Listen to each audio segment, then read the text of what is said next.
¿Qué tal? ¿Cómo están? En esta ocasión nos encontramos nuevamente con Mikel Lecumberri. Ahora vamos a tratar de un tema un poco distinto, pero no tan ajeno a lo que él ha tratado. Siempre ya ven que tiene temas polémicos, distintos, interesantes. En esta ocasión nos va a hablar de esta magia, sí, de esta magia del caos que tiene nuestro pensamiento occidental, que por supuesto es algo que va directamente, Miquel, creo, contra las interpretaciones tradicionales, ¿no? Respecto a al orden y pues siempre creo que estos discursos enriquecen. Así que bueno, pues me gustaría empezar preguntándote de esto, ¿no? ¿Qué entiendes por caos? ¿Qué relación le ves con el orden? ¿Qué le criticas a esta visión tradicional? ¿Qué propones con esto? Sí, muchas gracias, Ricardo. Pues la idea original de este título, ¿no? La magia del caos en el pensamiento occidental, eh, es de por sí un tanto cuanto de transgresora en el sentido de que el caos es el sustrato fundamental de todo pensamiento occidental y de las concepciones mitológicas griegas, ¿no?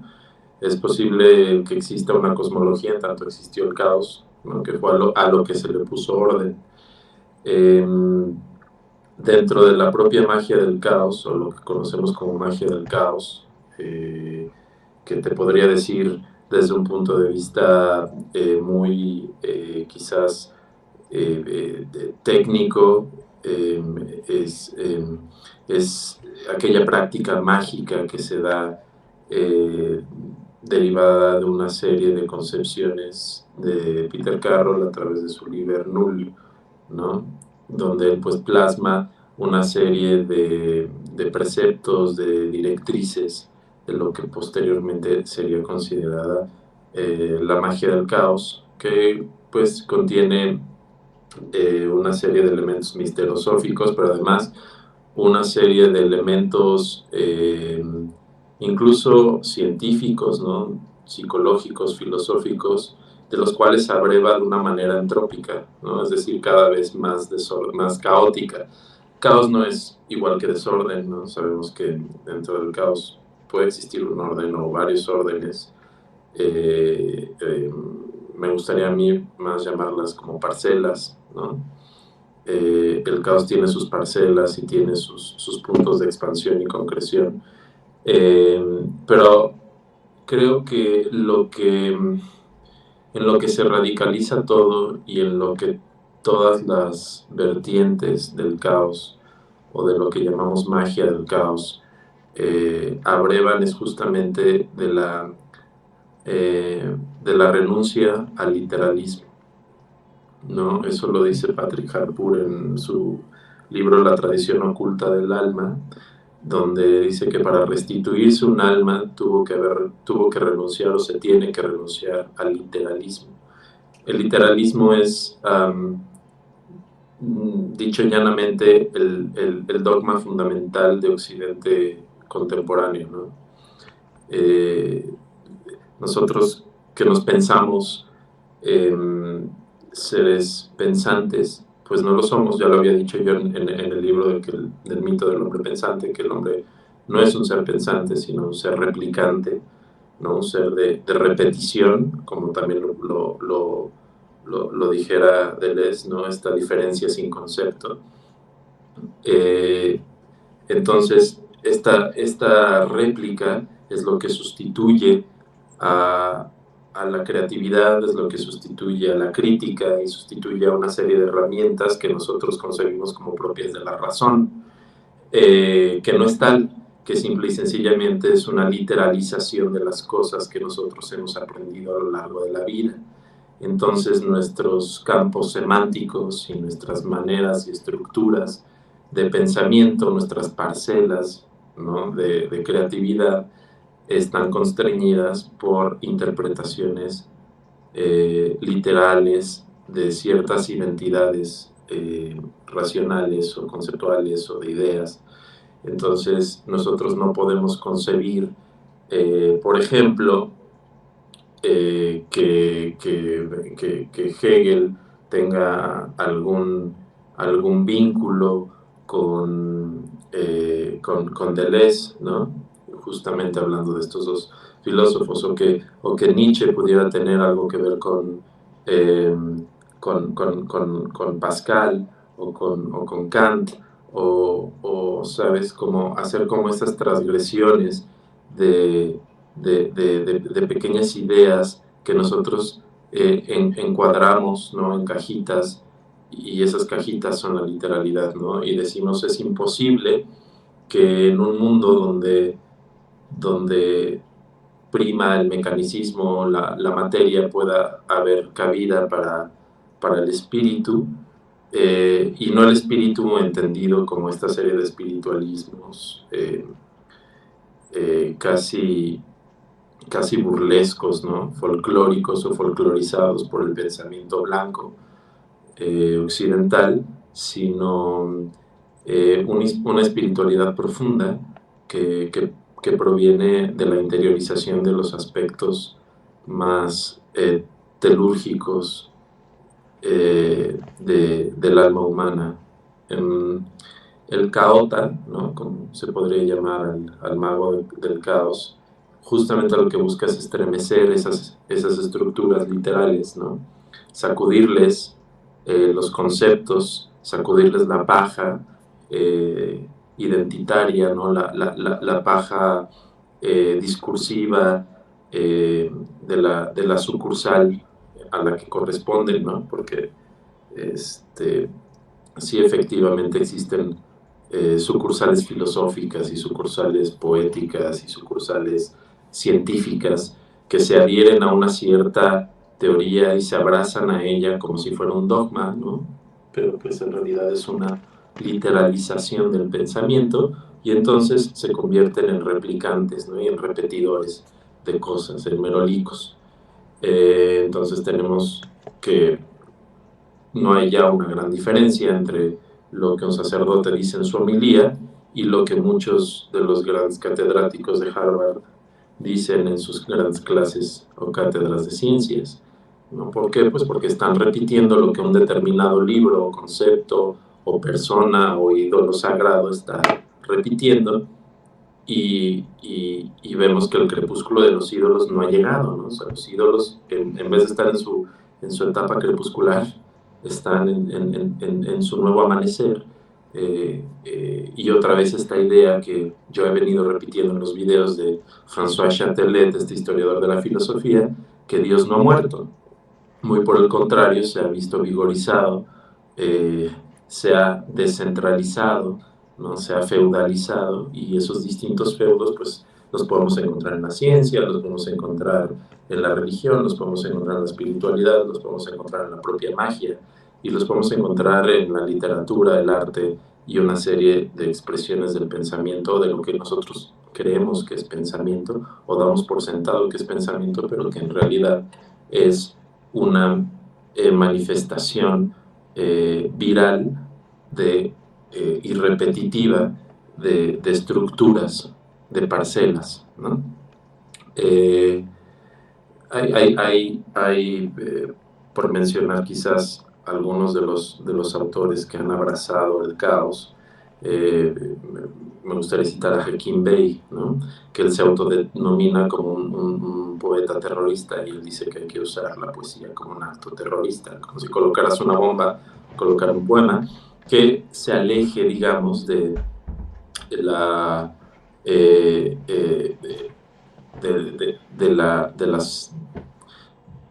de las posturas y de los discursos y los argumentos que van a causar un borreguismo, ¿no? Y una desbandada de rebaño dentro del mundo intelectual, y más bien mutilarlos, romperlos, hacerlos pedazos, hacerlos polvo, ¿no? Y destruir todas sus ilusiones, todas sus creencias, sus dogmas y sus fórmulas. Entonces la magia del caos tiene en Hakim Bey un aspecto terrorista, un aspecto de rompimiento, un aspecto de destrucción. Para haber llegado a Hakim Bey, ¿no? Y a todos estos cibermagos, como ellos se autodenominan, porque tiene mucho que ver con el movimiento hacker y con estas nuevas zonas autónomas en las que se dan otros tipos de economía, otros tipos de pensamientos, otros tipos incluso de comunicación idiomática y de códigos que para nosotros podrían resultar inusitados y algunos incluso hasta ridículos, ¿no? Pero en ellos se habla de seres eh, con cuerpos de animales diferentes o cuerpos ya incluso muy al estilo steampunk, ¿no? Con cuerpos medio mecanizados, ¿no? Con engranes y así, pero esos cuerpos como cosas existentes o entes que provienen de otras dimensiones. Eh,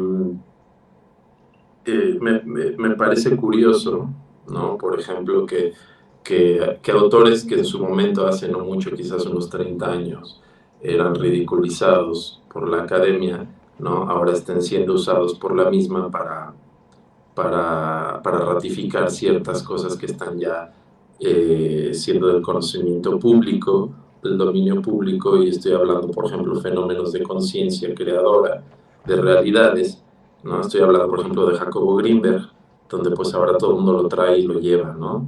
Cuando quienes lo estudiábamos hace 10 años, 15 años, pues éramos ridiculizados, ¿no? Por New Agers, por ejemplo.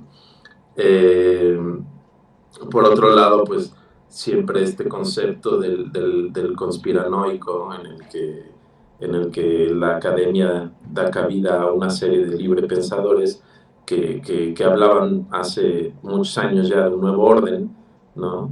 Ahora llamado nueva normalidad, pero que se está instaurando, ¿no? Y que estamos viviendo realmente un hito en el que la realidad se está transformando de manera aparente, como siempre, ¿no?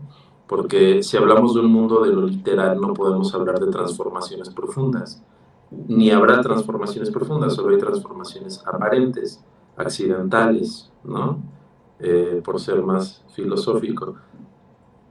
Pero si nosotros hacemos una historia, ¿no?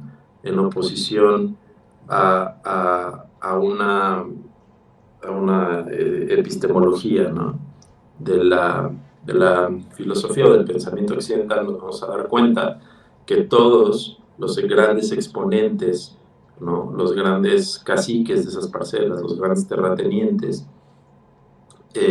han evadido el caos y han evadido la imaginación, que son las dos herramientas que podrían de una u otra manera conectar al ser humano con aquello que está perdido y con un conocimiento real de las estructuras y los armazones y las capas y las membranas que constituyen el universo o los multiversos.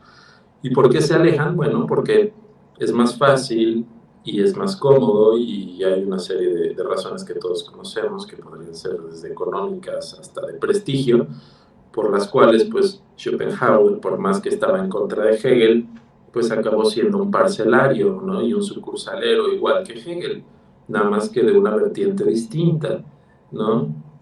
Lo mismo, pues bueno, pasa con cualquier otro exponente del pensamiento que nosotros querramos topar, ¿no? Desde Freud versus Jung, ¿no? Versus el propio Guattari. Tenemos una serie de haciendas, ¿no? Bien conformadas, bien configuradas por creencias literales, ¿no? La primera de ellas podríamos decir que existe un inconsciente, que existe una conciencia como algo sustancial, eh, cuando pues la conciencia quizás es tan evasiva porque es lo que da sustancia a todo lo demás que nosotros consideramos real, pero que en verdad no existe, como el cerebro, ¿no? Aquí eh, el gran fundamento del pensamiento caótico podría ser el hecho de que el pensamiento no es tal, es más bien un no pensar. Cuando tú estás ejerciendo eh, la actividad mental, por llamarla de una manera poco controvertida, ¿no? Tenemos una mente y esa mente tiene ciertos mecanismos y esos mecanismos generan cierta actividad y esa actividad la llamamos pensamiento, ¿no? Claro, hay pensamientos, hay mecanismos mentales involuntarios como los actos reflejos, como el respirar y toda esa serie de actos autónomos que constituyen el fundamento de la vida humana, pero me refiero a la fase profunda de la actividad mental en la cual tú estructuras esos lineamientos y esas energías y esos códigos, esos flujos de una cierta manera para tú crear un pensamiento. El caos te dice que en realidad no estás ordenando, no estás moviendo, no estás haciendo nada. Tú simple y sencillamente estás presenciando, por llamarlo de alguna manera, una inflexión dentro de esa gran masa de información, ¿no? Que la consideramos un poco más allá de como una malla, ¿no? Como una tela, como se concebía tradicionalmente en la física relativista o incluso en la física cuántica del siglo XX. Pensemos ya más bien en el universo como una especie de océano sin agua, ¿no? Pero que tiene esa densidad y esa densidad está compuesta por información y información codificada de manera fractal. Ahora, cuando tú provocas una inflexión en un determinado punto de ese océano de información, tú estás pensando, pero en realidad no estás pensando, solo estás estando, ¿no? Y eso genera caos, ¿no? Genera caos porque tú piensas que controlas cosas que no estás controlando y entonces empiezas a interpretar. Y esa interpretación es la literalidad, ¿okay? Cuando en realidad quizás lo que proponen algunos de estos autores caotas y que se alejan un poco del logos es que no deberías pensar, deberías más bien fluir, ¿no? ¿A qué se refieren con fluir? Pues bueno, se refieren a dar rienda suelta a otros aspectos de la mente que no son el pensamiento, que no son el logos, que no es la estructura silogística, todo eso que ya sabemos y que ya nos lo enseñan en la escuela una y otra vez, dejarnos fluir, dejarnos ser en el no ser, ¿no? En eso que gracias a nuestra presencia está haciendo, pero que no podría ser sin nosotros y al mismo tiempo, cuando nosotros lo obligamos a codificarse de esta manera lógica, lo estamos destruyendo. Entonces somos agentes no de construcción, sino de destrucción del mundo, en ese sentido. Espero que hasta aquí esté quedando un poco clara cuál es la premisa básica, porque es difícil tratar de explicar algo que procede de la imaginación y de la intuición y que va hacia la imaginación y la intuición con palabras que son lógicas, ¿no? El punto es que tienes que dejar fluir. Yo creo que esa sería la primera conclusión, saber que estás presente en un algo espacio-temporal, en una dimensión en la que se pueden conjuntar varias dimensiones y varias cosas, varios objetos, varias parcelas, y en vez de abstraerlas, es más bien tú abstraerte en ellas o tú volverte ellas. Eso es lo que hace un mago del caos, pienso, hasta donde yo sé y hasta donde yo he experimentado la magia del caos. Eso está presente, definitivamente, lo dice Patrick Harpur, en el pensamiento occidental. Está presente, pero ha sido relegado de una manera brutal, obviamente, por todas las escuelas filosóficas y por todas las escuelas religiosas y por todas las escuelas científicas, pues mucho más, ¿no? Porque para la ciencia lo único que interesa es el mecanismo, ¿no? Aquí el mecanismo sería lo de menos. Aquí vamos más bien, más que hacia el mecanismo, hacia la fuente. Ok. Y fíjate que me genera un poquito de curiosidad, creo que sí ha sido claro. Lo que estoy tratando de entender es cómo se aterriza, si es que puede aterrizarse, esta idea del caotón, de este mago. O sea, cualquier persona que considere esté pensando automáticamente lo es, o cómo ves pues esta figura. Sí, mira, justamente no hay, sería absurdo decir que hay una manera de, ¿no? Un camino para hacerte caota o para hacerte pensador en el caos o mago en el caos o imaginador, ¿no? Eh, los griegos tenían la palabra poiesis para eso, ¿no? O sea, es como una especie de... Creo que cuando se referían a Heráclito como el oscuro, ¿no? Porque quizás él, él estaba muy cercano a esto de la magia del caos, ¿no? Y él entendía el tema del fluir en su frase, esta famosa que no puedes bañarte dos veces en las mismas aguas, ¿no? Aunque sea el mismo río, el flujo siempre es distinto, ¿no? Entonces, pensar es atrapar algo, una estructura de esa información.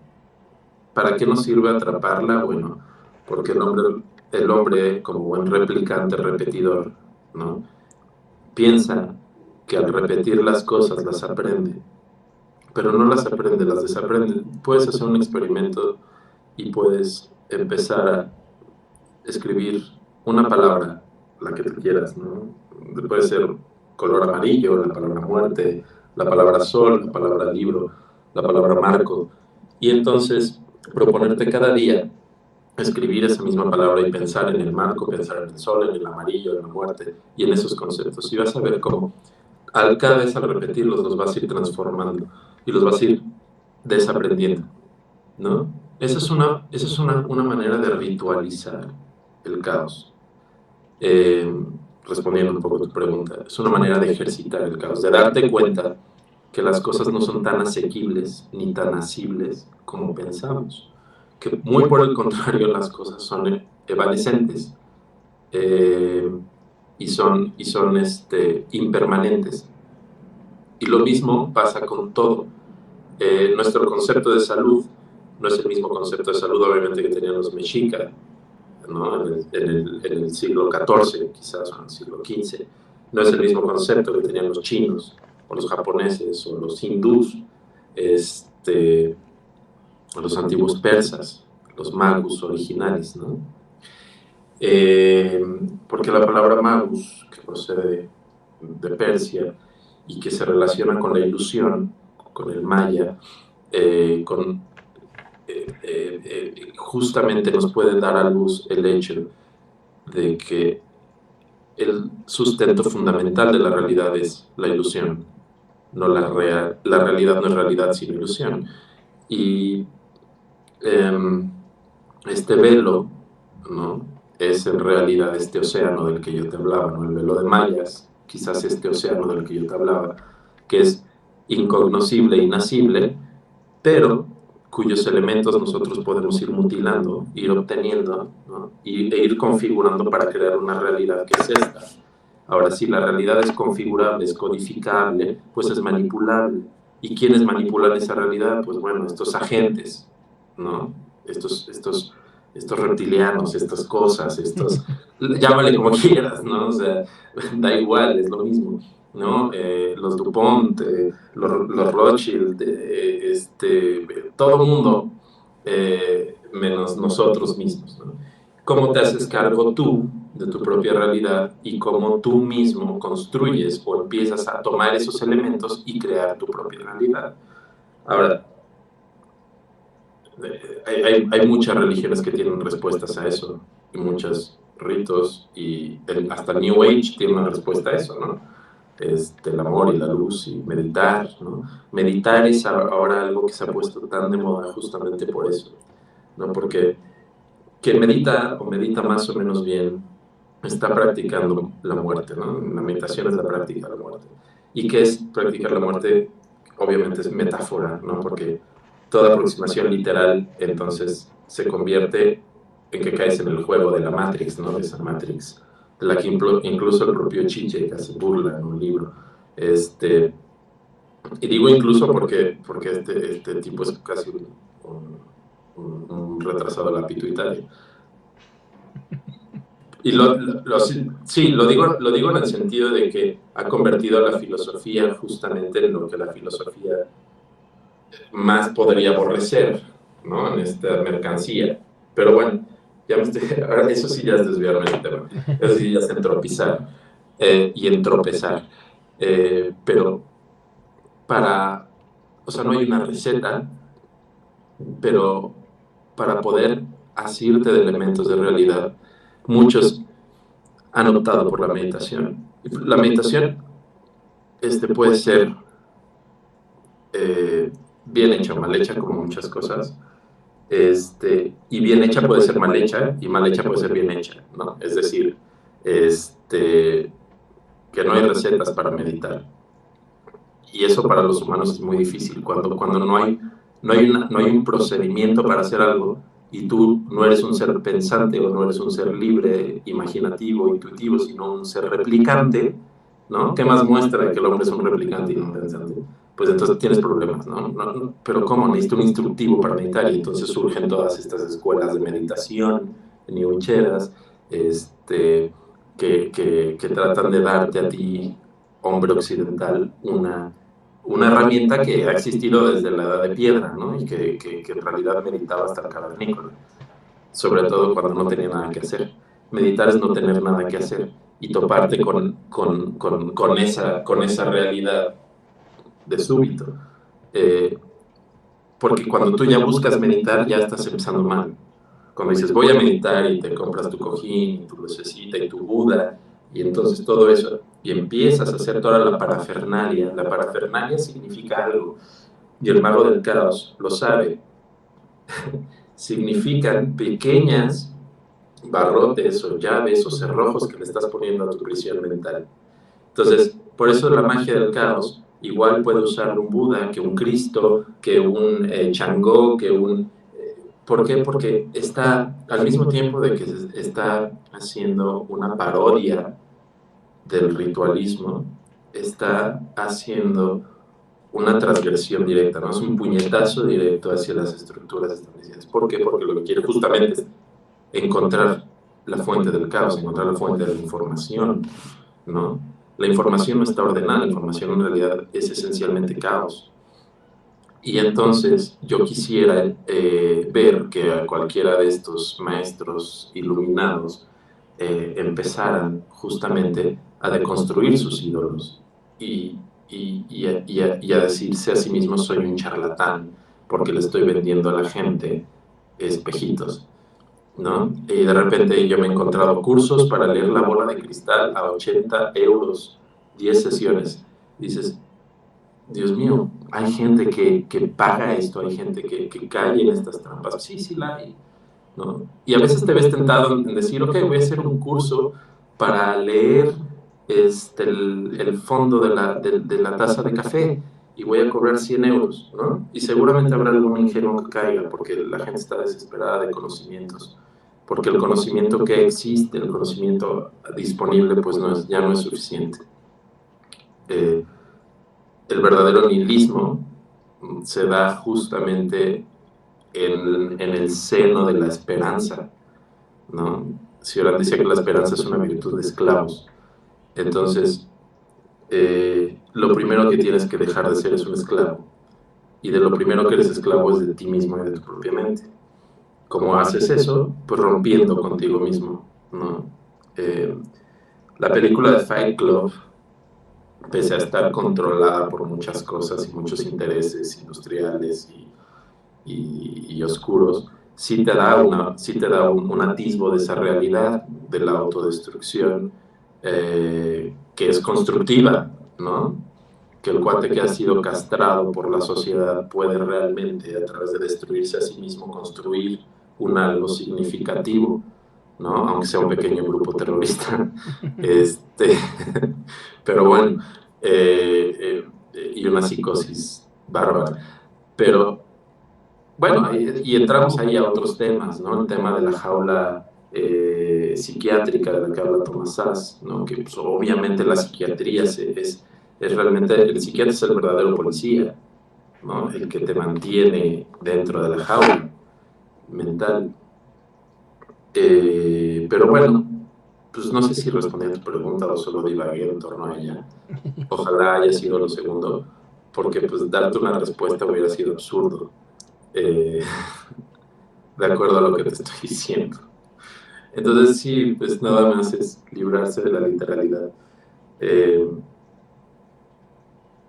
ya, Sí, no, muy bien, más muy bien. así. No, bueno, no sé si tienes como en mente otra cuestión, si no, pues yo aquí también me generaste algunas inquietudes respecto a lo que dices. Por ejemplo, ¿qué tanto quitar a Dios del discurso o qué tanto quitar la repetición, ¿no? Esta replicación que tú dices. Eh, una es posible y la otra, ¿qué tanto esto mejoraría un pensamiento filosófico o de cualquier tipo? Pues es que mira, creo que ah, habría primero que decir, no sé si querramos mejorar, ¿no? Ándale. En principio. ¿Por qué? Porque eh, partir de la idea de que estamos en un sitio bueno que puede mejorar ya es peligrosa. Y por otro lado, creo que Dios es lo de menos. Eh, y al mismo tiempo Dios es algo efectivamente relevante y qué bueno que lo marcas, porque ese Dios que es, digamos, la singularidad de la que toda réplica procede, y así te lo dice la ciencia, el Big Bang es justamente eso, ¿no?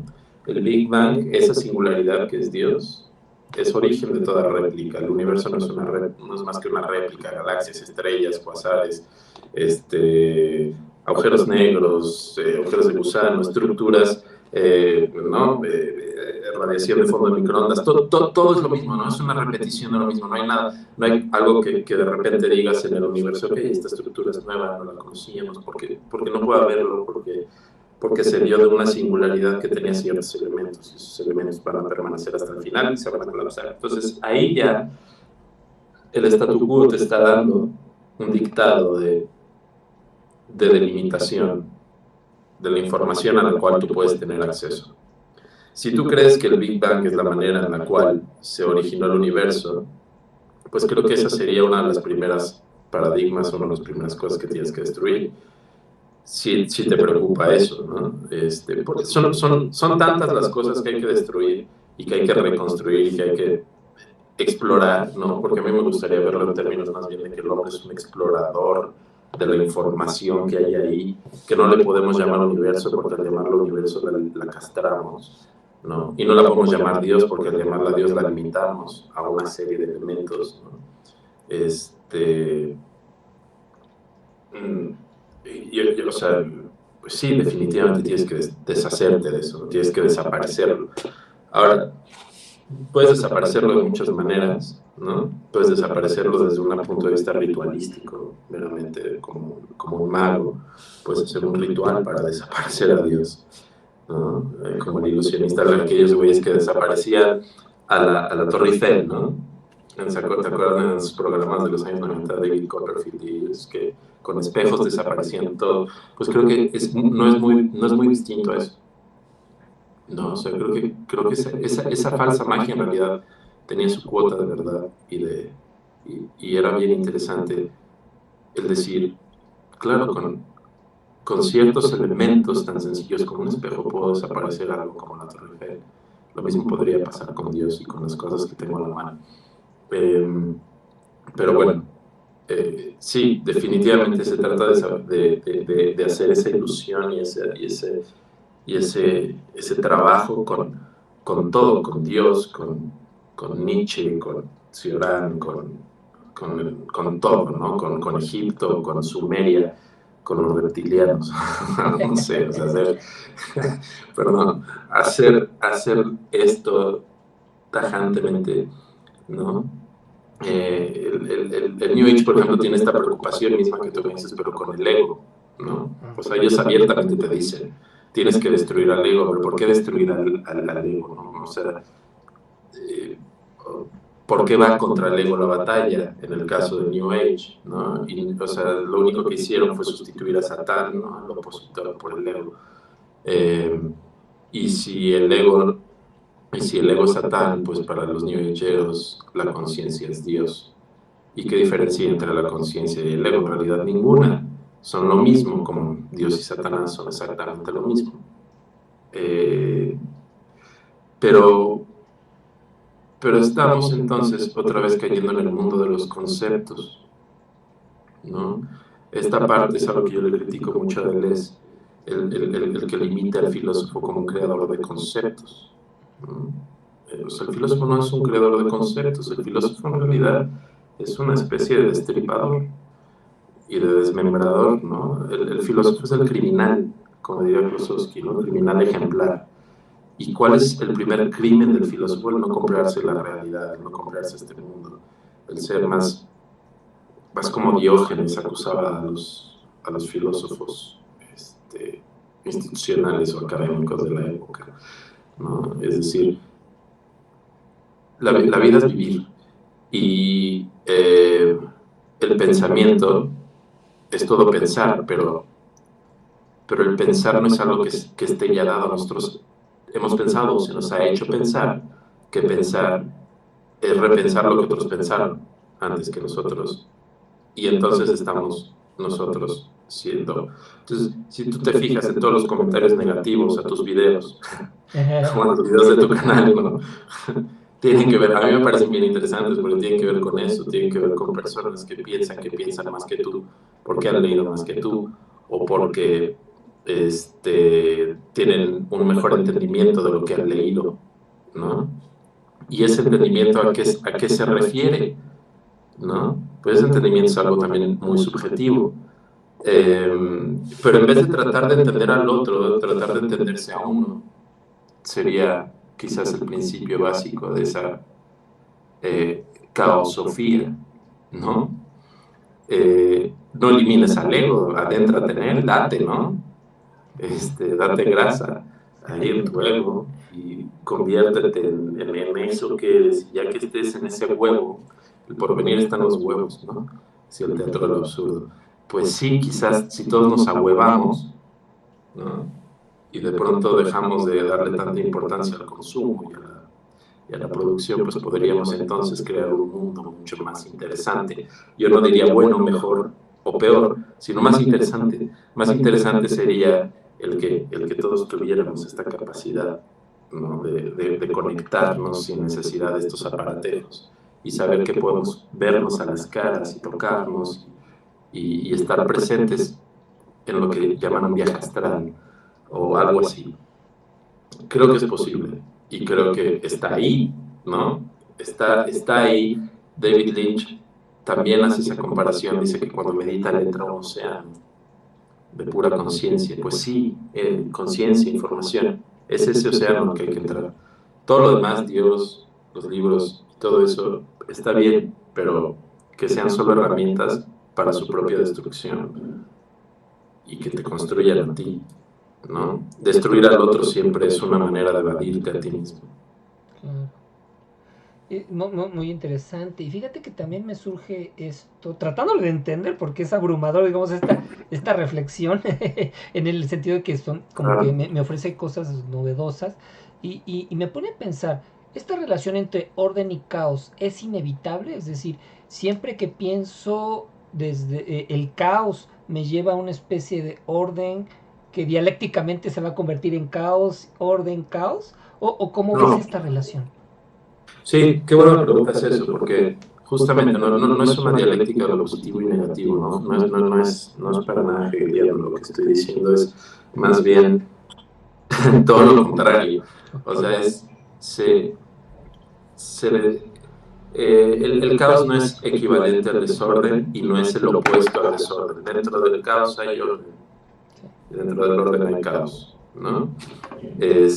No son conceptos que se contraponen ni que se complementan, sino que son solo cosas indiferenciadas, que nosotros, en nuestro estar despiertos, awareness, dicen los gringos, ¿no? En nuestra despertitud, hemos detectado. Ahora, entre esas cosas hay grados, ¿no? Y hay cosas que se van a empezar efectivamente a colisionar entre ellas, algunas se fusionarán y otras se repetirán. Pero eso no implica un mecanismo necesariamente de tesis, antítesis y síntesis, sino que más bien implica un mecanismo quizás un poco más similar, porque tampoco es tal, o yo no lo veo como tal, como un rizoma, donde no hay una estructura definida, sino que los elementos van brotando. Y el brote, ¿no? Este concepto es, creo que fundamental. El brote es aquello que nos ayuda a salir de la realidad. Por eso, cuando los psiquiatras se refieren a que alguien tuvo un brote psicótico, ¿no? Es como que dio un vistazo fuera de la realidad, ¿no? Y estuvo ahí, pero no está permitido para nosotros estar ahí. Es un lugar demasiado santo, es el Santa Santorum, ¿no? Nosotros tenemos que estar en esta realidad, cobijados en este atrio de cómodas conceptualizaciones, fórmulas y funciones, ¿no? Donde la gravedad siempre jale para abajo y nunca para arriba. Pero cualquiera que haya tenido una experiencia, hay un libro que yo les recomiendo que se llama Conciencia más allá de la vida, me parece, de Pim Van Lommel. Pim Van Lommel, me parece que se llama, porque me cuesta un chingo de trabajo. Es un nombre holandés, un cardiólogo que escribió este libro de experiencias cercanas a la muerte. Lo edita Atalanta. Y este hombre, después de 35 años de estar en una ala de terapia intensiva de cardiología, pues imagínate lo que no vivió, ¿no? De personas que contaban una y otra vez las situaciones de el túnel de luz, ver a sus seres queridos y una sensación de paz, bla, bla, ¿no?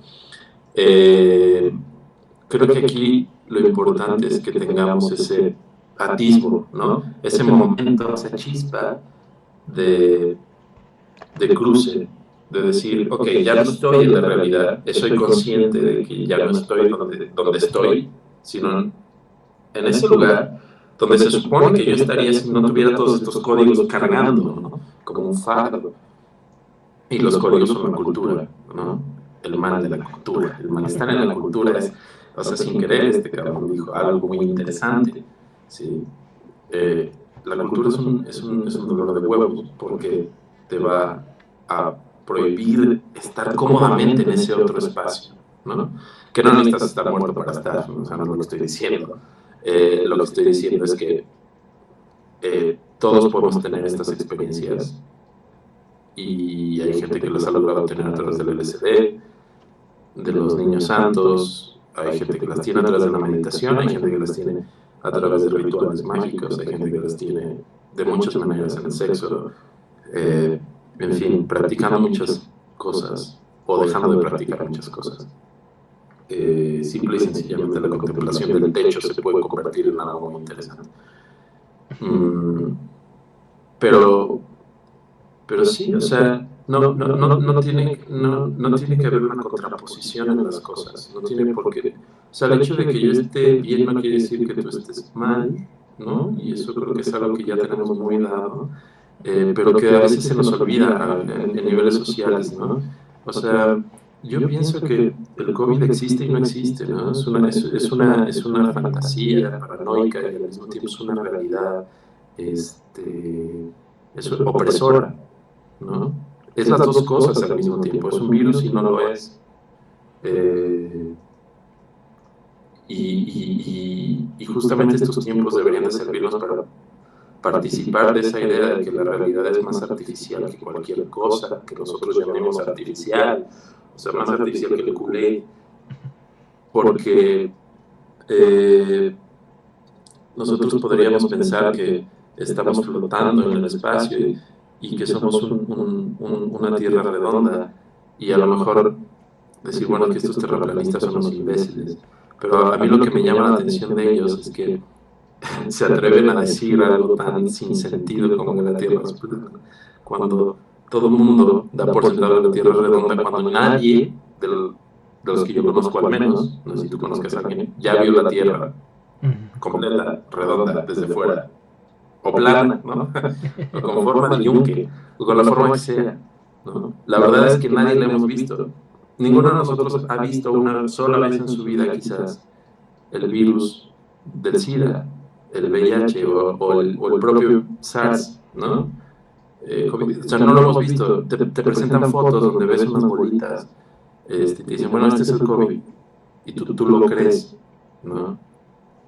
No somos pensantes, somos replicantes. Estamos replicando cosas y con eso creamos la realidad. Y eso no lo dije yo, no es algo nuevo, ¿no? Cité a Greenberg, por ejemplo, que es un científico mexicano, lo dijo, lo recomiendo sus libros, la teoría sintérgica en especial. No sé, ¿no? O sea, solo se trata de crear alboroto. Sí, no, pero me parece siempre interesante estos discursos porque efectivamente te ponen a romper, ¿no? Con esta, pues sí, literalidad o con esta tradición interpretativa de la historia de la filosofía y que te dice esto se tiene que pensar así, esto se tiene que pensar de otra manera. De repente en la filosofía que creemos estar liberados, ¿no? de esto, al parecer caemos también en esta replicación y en realidad no somos tan distintos, simplemente nos gusta jugar con los conceptos, ¿no? Entonces me parece siempre bien interesante porque justo te pone a hacer una especie de metafilosofía. Y también esto ya va como más directo hacia ti. Me gustaría saber si esta reflexión sobre el caos te ha llevado a hacer metafilosofía y qué has concluido. Sí, mira, que sincrónico que hayas preguntado eso, ¿no? Porque justamente ahorita estaba pensando o recordando el hecho de que en alguna experiencia eh, tuve yo entonces la certeza de que lo que yo estaba haciendo era una patafilosofía, ¿no? Y que yo en realidad soy el rey Hugo, ¿no? Y que efectivamente eso que alguna vez Alfred Jarry pensó se encarnó en mí, ¿no? Y entonces, no hablo de una metafilosofía, pero sí de una patafilosofía, ¿no? O una patasofía, porque ya la meta, la metafísica y la metafilosofía y la metacognición, pues ya están alcanzadas, ya de meta no tienen nada, ya están acá, ya las tenemos agrupadas, ¿no? Ya sabemos que hay más allá. Pero ¿qué hay más allá del más allá? No es lo que no sabemos. Y como estamos hablando de un mar de información altamente coherente, pero fractal, pues vamos a encontrar que siempre hay un más del más, del más allá, del más allá, del más allá, del más allá. Entonces solo estamos quitando membranas, y eso ya lo decía el rey Salomón en sus paseos, en sus jardines de nogales, donde agarraba una nuez y decía, mira, esta nuez tiene muchas capas, ¿no? Una cebolla, pero los mexicanos sería más común. Tiene muchas capas, así es esto, ¿no? Entonces el filósofo que no está dispuesto a quitar capas, sino quedarse en la misma capa y capear la capa, ¿no? Y entonces ese es el fenomenólogo, por ejemplo, ¿no? El que ama Husserl. Entonces están fascinados, ¿no? Con Heidegger, por ejemplo, también, ¿no? Esos son otros que les encanta. Entonces están en heideggerianados, ¿no?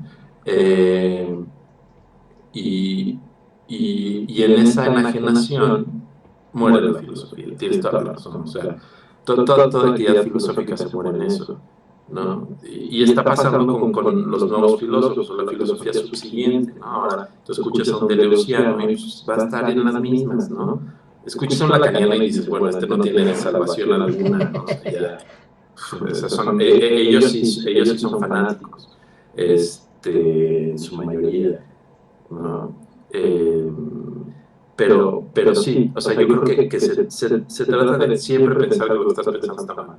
O sea, yo ahorita cuando te estoy diciendo lo que te estoy diciendo, sé que lo que estoy diciendo está mal y tengo que buscar otras cosas, ¿no? Y está mal para mí, o sea, está mal en el sentido de que yo estoy creando algo y soy responsable por lo que acabo de crear. Y esa creación que acabo de crear me provoca mucho desconfort, me provoca mucha inconformidad, me provoca mucho dolor existencial y metafísico. Sí, entonces el verdadero sabio es el que se calla. Wow.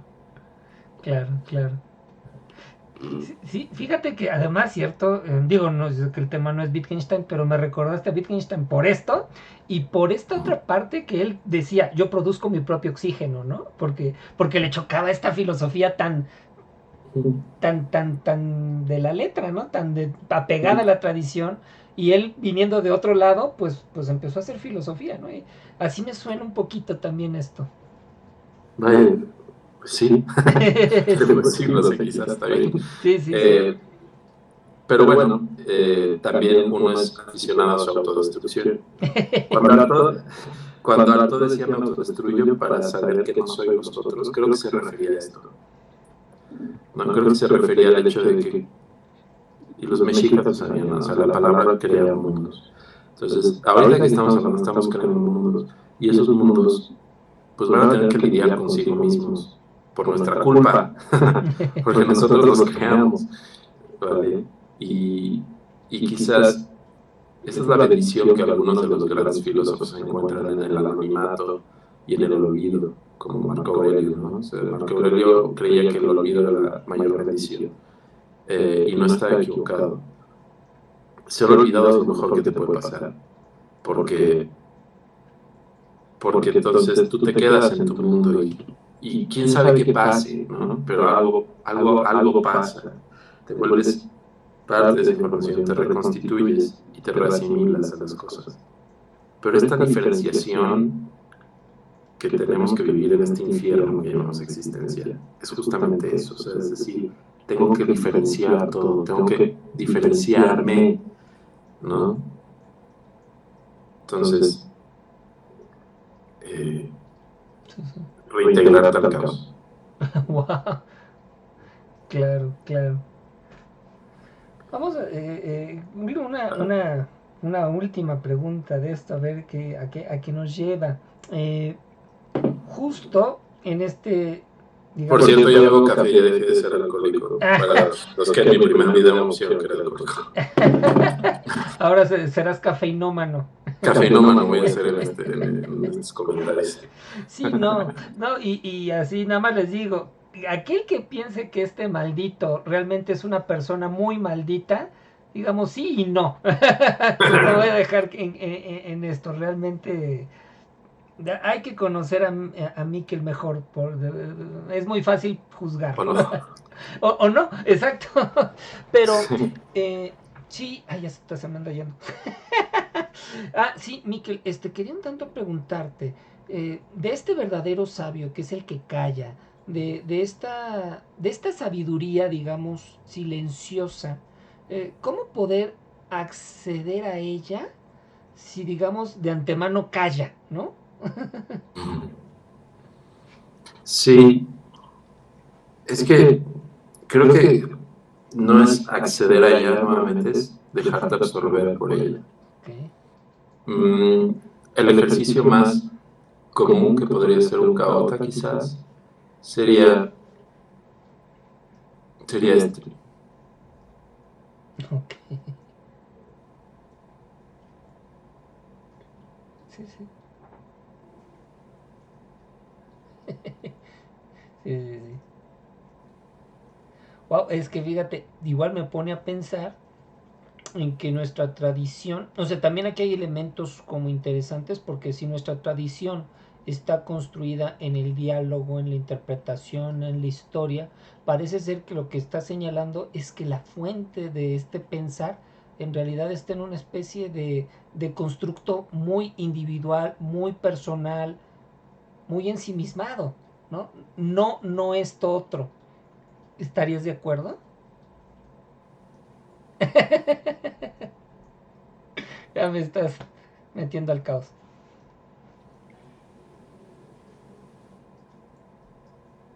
Sí, dice.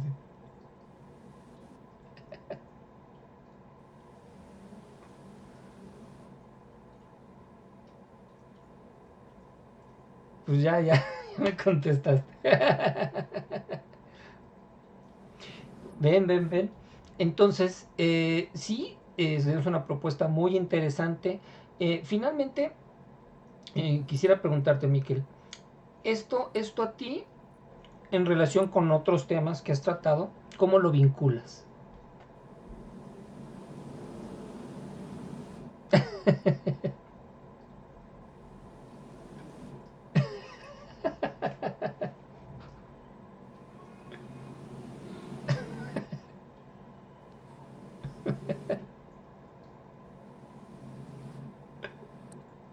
Pues ya me mató.